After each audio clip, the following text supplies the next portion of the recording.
Le prince Harry luttait contre les larmes après que lui et sa femme Meghan Markle aient été snobés lors de son dernier engagement royal, a affirmé un historien.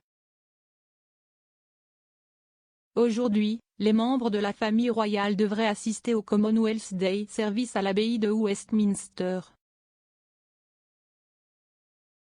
Le service célébrera les peuples et les cultures des 54 nations du Commonwealth qui couvrent l'Afrique, l'Asie, les Amériques, l'Europe et le Pacifique.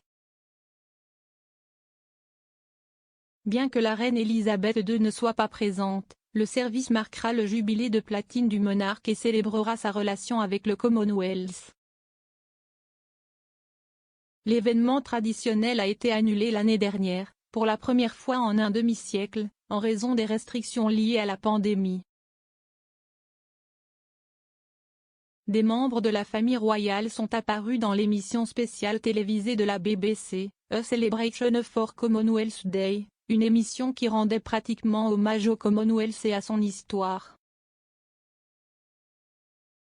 L'année précédente, le monarque avait été rejoint par le prince Charles et Camilla, duchesse de Cornouailles, le prince William et Kate, duchesse de Cambridge et le duc et la duchesse de Sussex. De manière significative, c'était la dernière sortie de Harry et Meghan en tant que membres de la famille royale. Harry et Meghan ont secoué la famille royale lorsqu'ils ont quitté leur fonction de direction il y a 2 ans. Leur sortie a provoqué une rupture entre eux et la famille, qui s'est encore exacerbée après leur interview révélatrice avec Oprah Winfrey. Le duc et la duchesse de Sussex ont fait leurs adieux à la vie dans l'entreprise après le Commonwealth Day Service. L'année précédente, le couple avait participé à la procession officielle de la reine dans l'église, mais cette fois, ils ont été conduits à leur siège avant l'entrée de Sa Majesté. Robert Lacey, auteur de Battle of the Brothers, a affirmé que les Sussex s'attendaient à entrer dans l'église derrière la reine Elisabeth II, le prince Charles et le prince William en reconnaissance de leur statut au sein de la famille, malgré le fait qu'il ait démissionné. Il a affirmé que la décision de les laisser dehors avait laissé Harry retenir ses larmes. Monsieur Lacey a affirmé dans son livre, en 2018 et 2019, Harry et Meghan avaient marché dans l'allée dans le cortège principal. Mais, en 2020, ils ont été écartés lors de leur dernière apparition en tant que membres de la famille royale en Grande-Bretagne. En tant que membres désormais manifestement juniors de la famille, les Sussex devraient simplement se diriger vers leur siège et prendre leur place sur la touche. L'asservissement d'un suppléant n'aurait pas pu être illustré de manière plus frappante. Lors d'un déménagement à la 11e heure, William et Kate n'ont pas non plus rejoint le cortège de la reine, même s'il était dû selon l'ordre de service.